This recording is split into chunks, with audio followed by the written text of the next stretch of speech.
What do you do when people keep stealing your Thanks to Squarespace for sponsoring this video. Now, this happens to me and lots of photographers all the time. Let's take a look.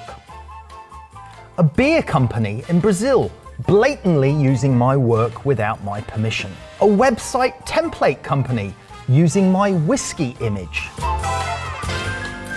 And here, another photographer had my work and many other photographers' work all over his website. Identification, please. Although he did take it down when I asked him. And here's another photography company with one of my images. An actual different photographer with my work. What's the matter with you? Меня зовут Конор Макдэвид. Я создатель сервиса «Фотомания». Я уверен, что у вас... What the f***? And what's this?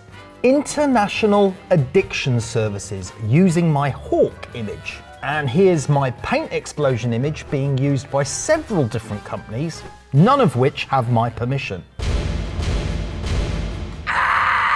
An art store selling my ballerina image as an oil painting. What the f***? And here's my ballerina image again. This time it's even being used by an app on the App Store. And it's not just my photos. It seems even other photography vloggers have reworked my scripts. I wish I'd had this information when I was starting out in photography, because this will save you years. I wish I had a guide like this 18 years ago when I started as a photographer. It would have given me the ability to save months, if not years of time. Fundamental things to recording a photographic image. We're gonna hit the fundamentals of photography. Because it's as if you're there with me whilst I'm taking the shot. It's the closest you can get to being at one of my boot camps. We'll show you some fantastic photographs that you watch us take. And I think that way of learning is like having you with me as an assistant on a training course. So I'm not just gonna sit there and tell you how to do things, I'm actually gonna demonstrate it. You get to be there as my assistant pretty much. And take an inspiration from one of our shoots. Coincidence or inspiration? I guess we'll never know.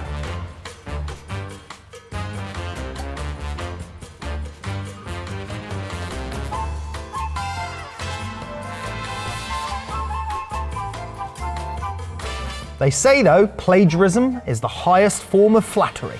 Although I must admit, I've certainly taken inspiration before without even realizing it. In fact, it dawned on me some years later that I probably got my inspiration for these sci-fi shoots from this early Gary Newman photo from the 1980s. And maybe subconsciously, I've used this lighting style a lot because I'd seen it years ago on one of my favorite albums from the early 90s. And on 2 occasions, I've actually deliberately tried to replicate an image, but in fairness, on both of those occasions, I credited the original photographer. On this historical project for the BBC, I replicated the famous Dali Atomicus picture by Philippe Halsman. And for this tutorial, now I saw a really nice shot of this product by a great product photographer called Darren Haddad. I wanted to see if I could produce a better version of Darren Haddad's Chanel shot. I think I did, but at least I said it was his original shot. So as photographers, what can we do about all this plagiarism? Well, the first step is to make sure that your image file has the metadata embedded into it with your own copyright information. You can do this in Lightroom or in Photoshop in the File Info section. That way, your details are embedded into the image file and someone would have to purposefully remove it. You can also search for your images using the Google Reverse Image Search feature, and that will often lead you to the culprits that have stolen your work. You can then invoice them, which is exactly what I'm going to do when I've finished making this video. There are also organisations like the Association of Photographers in the UK or the Professional Photographers Association in the USA. These people can assist you with copyright infringements if you're a member of their organisation. There are now even new services like Pixie or CopyTrack who for a fee will track your work and chase down those who breach your copyright. There is another service called exif.co, which is a watermarking service, which makes it clearly apparent that this is your work.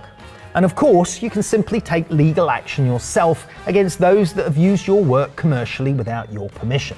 You can learn about your rights as photographers through your local government laws and regulations, which are usually available online. Right, I'm off to dig out some old album covers to get some new inspiration. This video is brought to you by Squarespace. From websites and online stores to marketing tools and analytics, Squarespace is the all-in-one platform to build a beautiful online presence and run your business.